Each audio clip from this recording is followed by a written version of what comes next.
The rain pounded against the massive glass windows of the Kingston estate, blurring the view of the world outside. Inside, the house was silent, the kind of silence that doesn't just mean quiet, but a heaviness that presses into your chest until you can barely breathe.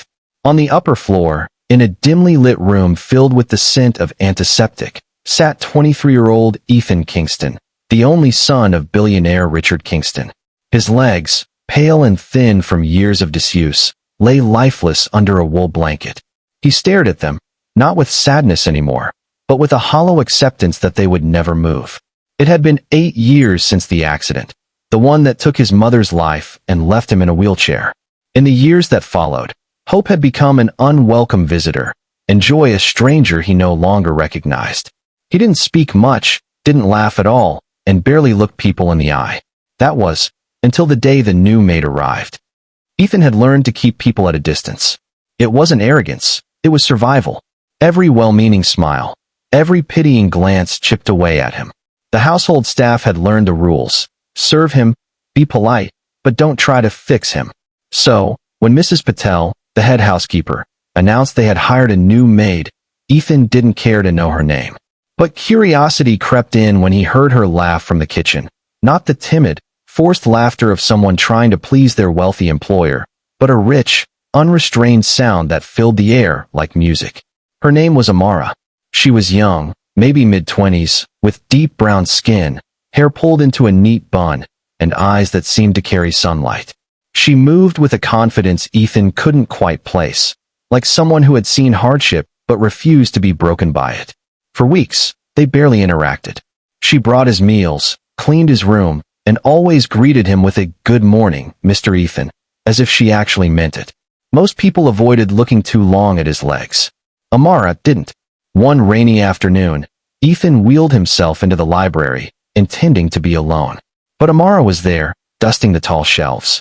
She hummed softly, a song he didn't recognize. "You're happy," Ethan said without meaning to. She turned, surprised. "And you're observant." He almost smiled. Almost. "Why? Why are you happy?" She paused, her eyes softening. "Because I'm alive, Mr. Ethan. And that's reason enough." He looked away, unsettled by her answer. She didn't know his story, the accident, the years of failed therapy, the endless reminders that he was lucky to be alive, when he felt anything but lucky. Days turned into weeks, and Amara kept talking to him, not about his condition, but about the world beyond these walls.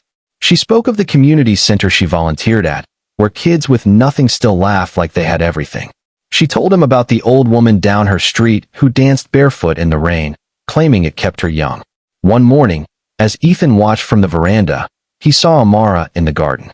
She was on her knees, helping the gardener plant new flowers.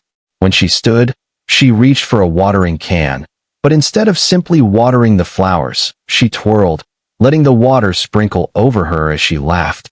Pure, unguarded joy. Something stirred in Ethan, something that had been dead for a long, long time. It was late one evening when Ethan found Amara sitting on the back steps, her apron folded neatly beside her. The moonlight caught the tears in her eyes. "You're crying," he said quietly. She gave a small laugh. "Even happy people cry sometimes." "What happened?" "My younger brother," she hesitated. "He's in a wheelchair too. Got hurt in an accident when he was a kid. Doctors said he'd never walk again. But last year, he proved them wrong. Took his first steps." Ethan's chest tightened. "How?" "Not because someone fixed him, but because he decided he wasn't done trying." She met his eyes then, her voice steady. "You may not believe it, Mr. Ethan, but sometimes, the body listens when the heart starts to hope again." That night, Ethan couldn't sleep. Her words replayed in his mind, over and over. Not done trying. He remembered the years of therapy he'd abandoned, the mornings he'd woken up without purpose, the way he had stopped even imagining a life beyond the chair. The next morning, he asked Amara to help him get to the old exercise room. His voice trembled when he said it, but her smile didn't falter. For weeks, they worked quietly, small stretches, tiny shifts in muscle control. There were days his legs shook violently from the strain, and days he wanted to quit. But Amara never let him. Then, one warm spring afternoon, it happened. He gripped the parallel bars, sweat dripping down his face. His legs felt heavy, uncooperative, And yet, something inside him refused to surrender. "One step," Amara said softly, her voice like a lifeline. "Just one." He willed his leg forward. And then he did it. A single, shaky step.